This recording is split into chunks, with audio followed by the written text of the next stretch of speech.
So these days, your phone does just about everything. I mean, you don't just use it to make calls, you can also use it to listen to music, watch movies, record video, play games, take photos, track your fitness, shopping, book a holiday, and much, much more. I mean, it seems that the modern cell phone can do just about anything.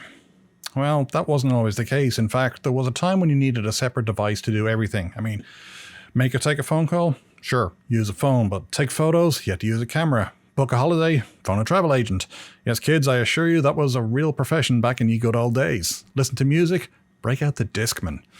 So when MPG, DIVX, MP3, WMV, WMA, IVI became popular, our devices started to evolve. Suddenly we had MP3 players, we had personal media players, we ditched the cassettes and our Discmans for this newfangled technology. So, back in October of 2005, a company called Creative Labs decided to produce their most advanced personal media player yet, the Creative Lab Zen Vision. And 17 years later, I'm here to review it.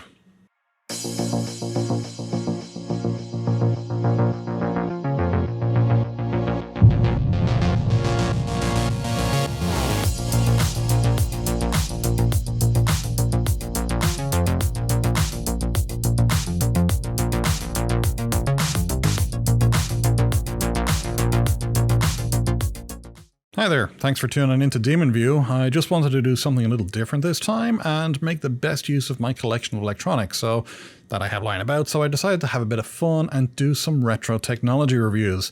It's a good way to learn about some of the technological breakthroughs that we experienced as we moved from painting on cave walls to painting on a tablet.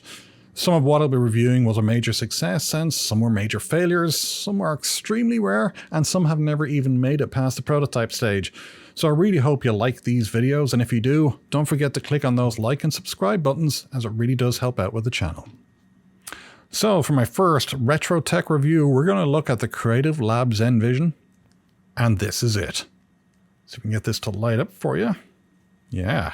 What do you make of that? I mean, this was touted as being the ultimate personal media player at the time, with the ability to play audio, video, listen to music, sync with your Outlook. This device was sure to dominate the market. Only it didn't. When this was first released in October of 2005, it looked like a fantastic futuristic buy. I mean, its screen was far larger than the competition, and with a resolution of 640 by 480, yeah, and boasting a display capable of playing back 262,000 colors, it was certainly well ahead of the competition. Then there was the storage. 30 gigabytes of storage to be exact, thanks to the impossibly tiny hard drive located inside this player. Yeah, you heard me, not a solid state drive or a memory card, but an actual mini hard drive. And it also offered, as you can see, an expanded storage thanks to this compact flash card slot. But wait, that's not all. This player could support a whole slew of formats, including MP3, DRM, WMA, WAV, JPG, AVI, DIVX, MPG, WMV. And even if you had a video file that wasn't compatible, that wasn't a problem. Creative bundled some video conversion software with the device, so you could actually use that to convert your video file and watch it on your brand new personal media player. However, if you wanted to share your video with your friends, I mean, what would you do if you didn't want them all looking over your shoulder trying to see the device? Simple. You use the video out option to plug the player directly into your TV. I mean, seriously, how cool is that? Then there was the added bonus of being able to purchase an optional remote control for your player, and here it is. It's a bit more yellow looking than when it started out, but you could control the whole player from this device, which meant that your player suddenly doubled as a jukebox when at a party, or you could control the playback of video from the luxury of your own couch. So it really does seem like this device offered everything you could possibly want in an MP3 player of the future. In fact, I purchased this exact model in about 2006, and I pretty much used it all the way up until about 2012 or 2013. And in that time frame, it was basically the device I would carry with me when I was traveling abroad on an airplane, just in case the in-flight movies weren't anything to write home about. Heck, even when I was traveling by bus to my job, it was nice to have the option of watching a couple of 30-minute TV shows from something that could just slip inside your pocket. However, there were a few niggling little problems with this device that really held it back from dominating the market and ruling the world, in my opinion. And I'm saying in my opinion because I don't want to get sued by anybody. Okay, so first of all was the price. At the time, this brand new was about $400, so back in 2005, that was a hefty chunk of change. I mean, rough and tough, that would be about $608 in today's money, and that accounts for inflation. So this wasn't something that maybe the average person could really afford. And then there was the display. I mean, it may have offered one of the highest resolutions at the time, but the viewing angle was terrible. I mean, even if you looked at this thing head on, I mean, perfectly straight, it didn't really help much at all. I mean, you know, it was really difficult to watch. You could see one part of the screen, then the other part would darken, or you could turn it, in which case one part would be too overbright to watch. So, I mean, there are little things like that. Also, the display is 4:3, which meant if you were watching a widescreen movie on the device, you get those black bars on the screen, making the picture even smaller and harder to see. Now, in all fairness, Creative Labs would remedy this problem by releasing an upgraded ZenVision W. The W stood for widescreen. The problem is they released it just 1 year later in 2006. In fact, just a number of months after I bought the ZenVision, which means I couldn't justify spending another $400 on another ZenVision with just a slightly wider screen, and I'm guessing there were owners out there who felt the same way. Then there was the video conversion software, and in short, it just was not very good at all. In fact, the highest resolution it would output to was 320 by 240 in WMV, so not only did the video software only encode at half the resolution that the device supported, it also used a compression codec that just frankly looked terrible. So yeah, these were things that would sabotage the device itself. And then finally, there was the audio. I remember a lot of reviewers at the time thought the audio on this device sounded fantastic, and I wasn't one of them. I mean, it really just didn't have any power, and the bass was just lacking to my ears.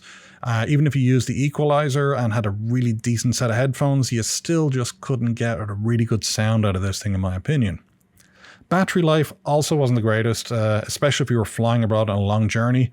I mean, remember back then, a lot of the planes didn't have power outlets you could use, but luckily there was the option of buying an extended battery for it, which was pretty much almost double the size of the original battery. That's the original battery on the right. This is the extended battery on the left. But buying that was an additional $70 to add to the price tag that you were paying. Still, for all those bad points, you know, I still think this device was pretty awesome. I mean, even looking at it now, I still think it's kind of cool looking. I mean, the fact that this was bought in 2006 and it's still going strong, still playing music, still playing video, I mean, wow.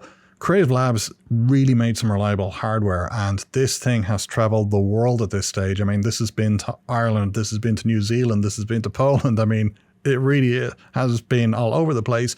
And the only thing that ever happened to it was a small bit of distortion on the LCD screen from when it was stored next to a 10-pound tube of frozen ground beef. Had it in my backpack and it was lined up against it, so it kind of damaged the LCD screen. I don't know if you can see those two little dots there, but that's exactly what I'm talking about. So, was this the best personal media player in the world for its time? Probably not. Was it the cheapest? Definitely not. Do I regret buying it? Absolutely not. In fact, even looking at this now and knowing how well it stood up to the test of time, I mean, I can honestly say I'm still the proud owner of a Creative Labs ZenVision. So yeah, this thing was kind of awesome then, and I think it's still awesome now. And yeah, I do have my old music on this, and I'll probably go back and listen to it just to see what has changed. And hate to say it, probably not much. So anyway, that was my really quick tech retro review, and I really hope that you like it. Remember to click on those like and subscribe buttons to help out with this channel and help bring you more original content. You know, in the meantime, if you actually owned or still own a Creative Labs ZenVision or ZenVision W, drop me a line down in the comments below. I'd actually love to hear about your experiences with these players, and if you still have one squirreled away somewhere, and if it still turns on and works. So until next time, cheerio.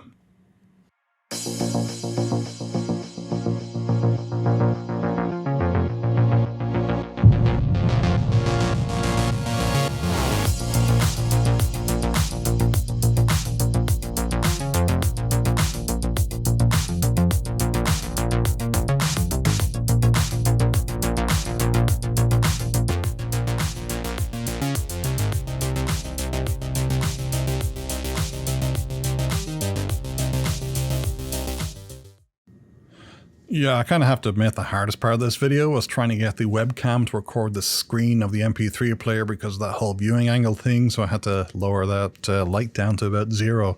I mean, as much as I love the player, that screen was pretty bad.